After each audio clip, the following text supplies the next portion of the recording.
Bien, hoy vamos a hablar de Brasil, el racismo y la cultura africana en este país en el siglo XIX, básicamente. Ahora, ahora, en este contexto creado, ¿no? Es decir, este contexto de la creación de los estados nacionales y frente a la creciente discriminación racial, a pesar de la abolición de la esclavitud en Brasil, el 13 de mayo de 1888, en manos de la princesa Isabel, lo que haré es dedicar un tiempito a hablar principalmente de la situación social brasileña y me centraré en la situación de los negros y la construcción de la religiosidad basada principalmente en la cultura africana.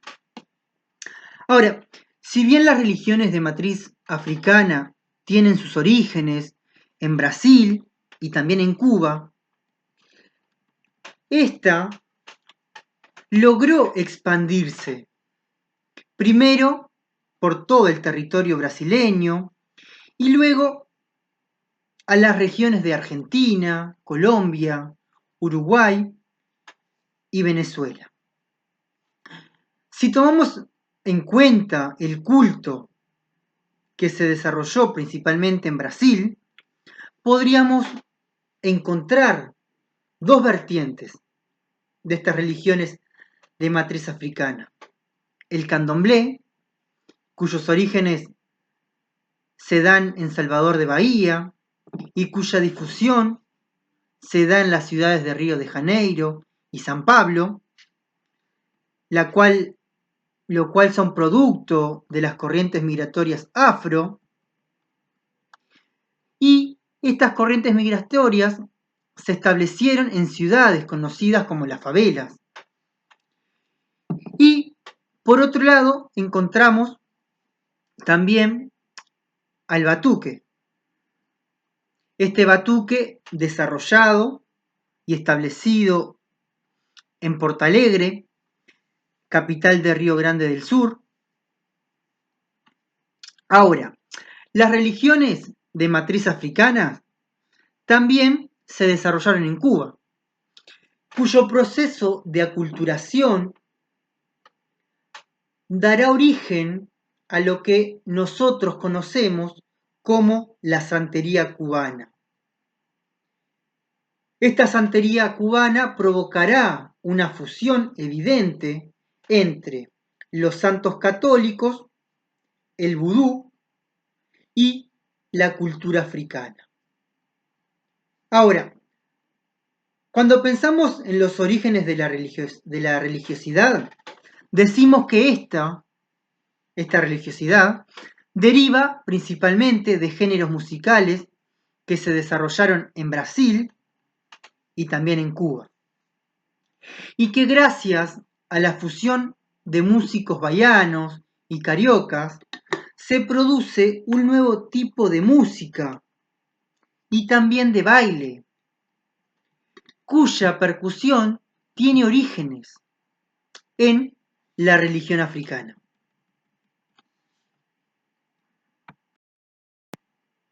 Bien, pensemos, ¿no?, que el modelo nacional que proyectó la construcción del Estado brasileño giró principalmente en torno al racismo y a las políticas de segregación, por lo cual consideraban al negro un elemento insalubre para la sociedad, por lo cual no debían formar parte de esta sociedad. Incluso la élite, es decir, la construcción, esta élite en la construcción de la identidad nacional, crea un ideal nacional. Y ese ideal nacional está alejado de la realidad poblacional, negando, en definitiva, la propia identidad que existe en el Brasil. Para George Reid, entre 1800 y 1900, los afroamericanos transformaron los términos de su participación en la vida nacional y al hacerlo ayudaron a construir las naciones y las sociedades del siglo XIX. La lucha constante por la obtención de la ciudadanía y el ascenso socioeconómico marcó su perspectiva a lo largo del siglo XX, envuelto claramente en torno a las condiciones estructurales de la nueva época. Ahora, en el marco del desarrollo industrial en la segunda mitad del siglo XIX, las poblaciones comenzaron a vivir un periodo de urbanización creciente. Además, se produjo un aumento en la demanda de materias primas y productos alimenticios latinoamericanos. Y esta situación se debe al aumento de las exportaciones. Ahora, ese boom exportador, además, produjo cambios importantes a nivel político. Gracias a los ingresos del comercio internacional, se logró la imposición de autoridades. Por ejemplo, en países como Argentina y Colombia, el ejercicio del poder es producto de elecciones fraudulentas, mientras que en Venezuela el ejercicio del poder se da a través de la dictadura. En el caso del Brasil, la abolición de la esclavitud generó descontentos de los plantadores de café, por lo cual estos, buscando una mayor presencia en la política nacional, en 1889, mediante alianzas, buscaron derrocar a la monarquía y reemplazarla por un nuevo régimen republicano dominado por los intereses de los hacendados. Recordemos que en este contexto se está gestando los estados nacionales en América. Ahora, el ideal social brasileño tiene sus orígenes a finales del siglo XIX y a principios del siglo XX y se caracterizó por los grandes cambios estructurales y coyunturales por los que atravesó: el abolicionismo, la caída de la monarquía y el ascenso del dominio oligárquico mediante la república, como dije recién. Ahora, en este caso, la influencia racista proveniente del exterior, la expropiación de teorías racistas tendientes a blanquear el Brasil. Lo que sí nos preguntamos, ¿no? ¿Cómo llegan estas teorías racistas a América Latina? Y claramente la difusión del pensamiento segregacionista es producto de la coyuntura que atraviesan las economías dependientes, ya que el florecimiento de las exportaciones favoreció la rápida difusión de estas ideas. Y se creía que para salir del atraso y convertirse en naciones civilizadas, era necesario que América se volviese una sociedad blanca. Gilberto Freire sostiene que el problema que enfrentó Brasil no se debe a los problemas raciales, sino que el problema se limita a lo económico y las desigualdades sociales. Es importante destacar que gracias a los tres grupos que conforman la sociedad colonial de Brasil, se produjo la exaltación del mestizaje. Mestizaje el cual consiguió encarnar lo mejor de los blancos, negros e indígenas, lo que resultó, en definitiva, en una democracia social. Ahora, retomando la idea de segregación y blanqueamiento, planteado por las teorías racistas, estas no solamente buscan europeizar a la sociedad latinoamericana, sino que también debían promover el blanqueamiento cultural y el blanqueamiento estético de las ciudades, lo cual supuso el derrumbe de grandes ciudades y espacios. Y de esta manera se buscaba favorecer una estructura urbanística destinada principalmente a la modernización. Durante el siglo XIX, los trabajadores se habían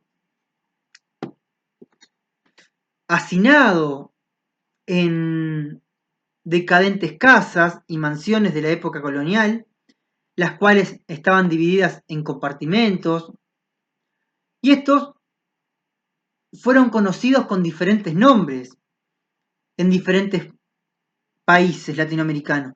Por ejemplo, en Argentina y en Uruguay se los conoció como conventillos, en Brasil se los conoció como córticos y cabezas de porco, y en Cuba como solares. En estos espacios vivían poblaciones negras y mulatos, pero producto de la inmigración se produjo un crecimiento notable de estas poblaciones y de estas ciudades, mini ciudades dentro de otras ciudades. La exclusión y la marginación provocó que muchos inmigrantes negros, que venían especialmente de Bahía, establecieran su propio vecindario en el centro de Río de Janeiro, cercano al muelle, al que bautizaron con el nombre de Pequeña África. Por lo cual la migración constante favoreció a la propagación de las favelas, cuyos habitantes eran exclusivamente de descendencia afro-brasileña. Ahora, frente a tanto sufrimiento y discriminación en las ciudades de base afroamericanas, se tendió a la creación y propagación de una cultura popular, cuyo pilar fue la rica cultura africana, la cual ya había comenzado a tomar forma durante la época esclavista y que logró propagarse gracias a los flujos migratorios, la creciente urbanización y sobre todo gracias a la libertad. Y si tomamos el sentido de lo religioso, debemos enmarcarlo como una práctica social, un estilo de vida, el cual está tensionado por factores múltiples. Y estos factores son económicos, culturales, políticos. Ahora, las relaciones de poder existente catalogaron a esta cultura popular de marginal, por lo cual las élites cubanas y brasileñas se opusieron a estos estilos y los rechazaron, al ver en ellos la antítesis de la civilización y el progreso europeo, que intentaban imponer en la sociedad. Estos movimientos, paralelamente, se desarrollaron en regiones con mayor presencia africana y forjaron los rasgos que caracterizan la religiosidad de origen africano, promoviendo un tipo de sincretismo religioso. Y ese sincretismo religioso se debe a la mezcla de elementos cristianos y africanos. Por ejemplo, el espiritismo, la santería cubana, la macumbé, el batuque, la umbanda brasileña y el candomblé. Ahora, en el caso de Brasil, la fusión de músicos baianos con los de Río de Janeiro favoreció a la creación de un nuevo estilo musical y un nuevo estilo de danza que comúnmente nosotros conocemos como la samba. Esta samba brasileña y la rumba cubana tienen orígenes comunes en las religiones de origen africano. La rumba deriva en parte de los ritmos y la música de la santería, y los abucuá y la samba del candomblé baiano, que se mezclan con la macumba carioca. Ahora, la represión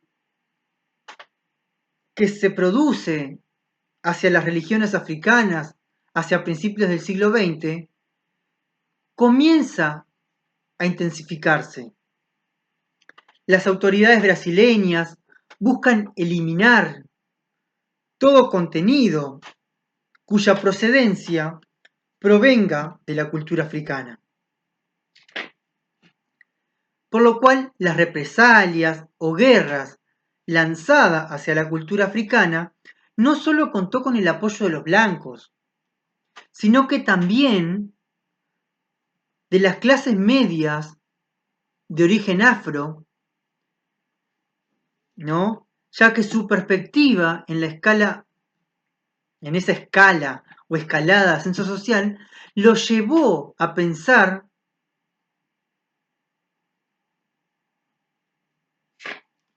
que dicha cultura, es decir, esta cultura de origen africano, era sinónimo de pobreza.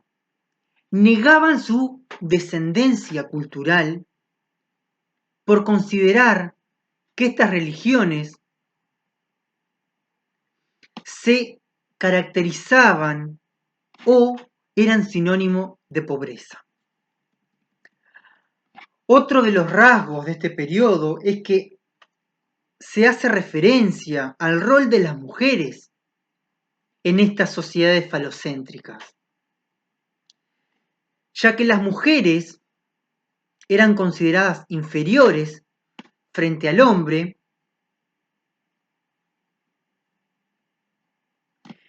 y al ser un género frágil necesitaban de la protección masculina y solamente debía cumplir tareas domésticas. Hacia fines del siglo XIX y principios del XX, un periodo caracterizado por el fin total de la esclavitud, la figura de la mujer negra, por el simple hecho de serlo, ¿no?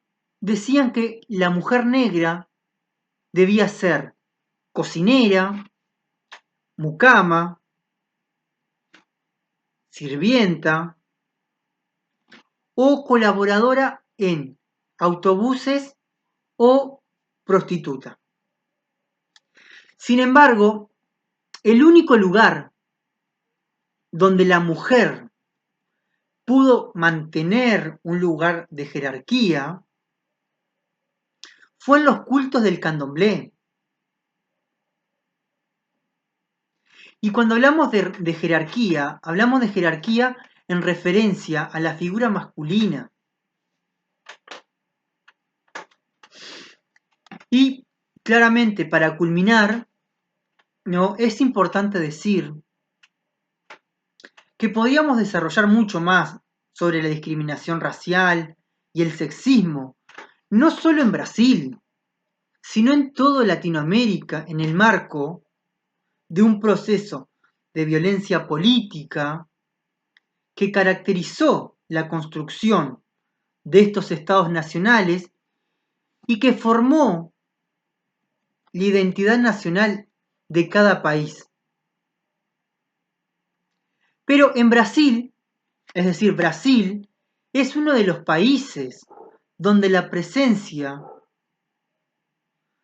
y donde la cultura africana junto con Cuba se arraigó más debido al tráfico negrero.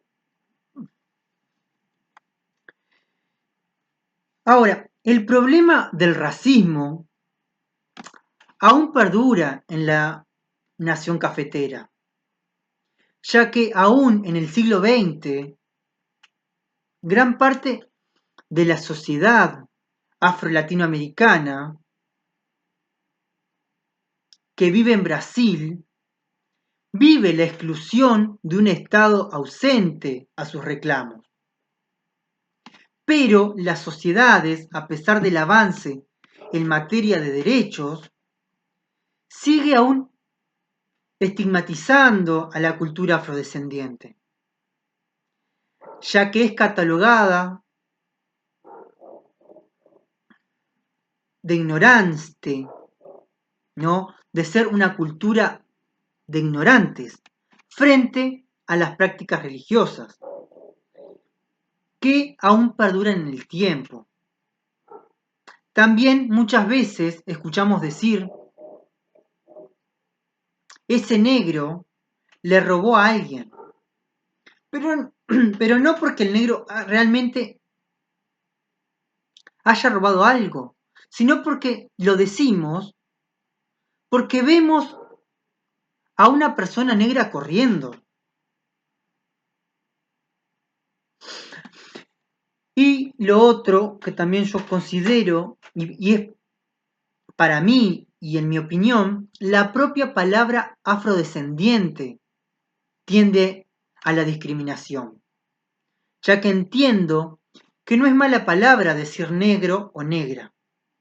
Pero bueno, las sociedades modernas y actuales, para ser políticamente correctos, catalogan a la cultura negra o a la raza negra de afros. Y yo creo que la palabra en sí encierra cierto grado de discriminación. Con lo que respecta a la cultura africana, cuya expansión llegó a nuestra región mediante la umbanda y el batuque riograndense, se puede apreciar cómo la cultura dominante sigue promoviendo la división social y se puede apreciar, ¿no?, una diferencia entre la civilización, es decir, la iglesia, y la barbarie, las religiones paganas, donde también encontramos a las religiones afro-brasileñas, como son el candomblé y el batuque, e incluso la santería cubana. Ahora, ¿cuáles serán los intereses de la cultura dominante ante la creciente influencia de la cultura africana? ¿Se sentirán amenazados por la programación de este tipo de cultos en las sociedades? Ya que muchas veces logran llegar a sectores donde la Iglesia Católica no puede. Y es por eso que da para pensar esta cuestión. ¿Cuál es el interés realmente de la cultura o de la Iglesia frente a estas religiones que cataloga de religiones bárbaras, de macumba, o de religiones que hacen referencia básicamente al demonio? Estas religiones de matriz africana no tienen el concepto de diablo o de demonio incorporadas a su cultura, ya que el concepto diablo o demonio nace en el cristianismo, y nace en el cristianismo como forma de presentar dos formas del mundo: el bien representado por Dios y el mal presentado por el demonio. Bueno, claramente, para hablar de racismo y cultura existe o hay diferentes elementos que se podrían profundizar más, pero creo que esta visión panorámica sirve por lo menos para introducirnos en el racismo y la cultura africana, principalmente en Brasil, y la cual se expande a otras regiones de América como es Argentina, Uruguay, Colombia, Venezuela y Cuba. Bueno, espero que les sirva de algo esta visión panorámica y nos vemos la próxima.